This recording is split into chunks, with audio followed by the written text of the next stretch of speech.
America ମସଜିଦ୍ ଉପରେ ଆକ୍ରମଣରେ 3 ମୃତ, ଗୁଳିକାଣ୍ଡ ଘଟାଇ ନିଜକୁ ଶେଷ କଲେ 2 ସନ୍ଦିଗ୍ଧ କିଶୋର। ଅଧିକାରୀମାନେ ସିଏନ୍ଏନ୍କୁ କହିଛନ୍ତି ଯେ ସନ୍ଦିଗ୍ଧମାନଙ୍କ ମଧ୍ୟରୁ ଜଣେ ନିଜର ଘରୁ ବନ୍ଧୁକ ନେଇ ଯାଇଥିଲା।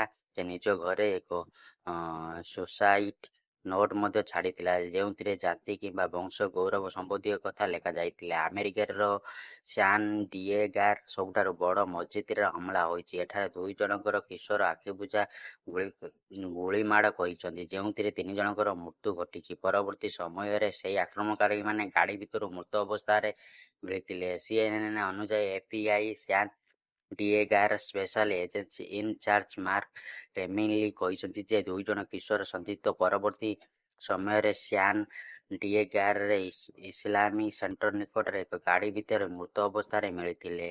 ସାନ୍ ଡିଏଗୋ ପୋଲିସ ମୁଖ୍ୟ ସ୍କଟ୍ ହାୱାଲ୍ ସୂଚନା ଦେଇଛନ୍ତି ଯେ 17-19 ବର୍ଷର 2 ଜଣ କିଶୋର ନିଜକୁ ଗୁଳି ମାରି ଆତ୍ମହତ୍ୟା କରିଥିବା ଭଳି ମନେ ହେଉଛି।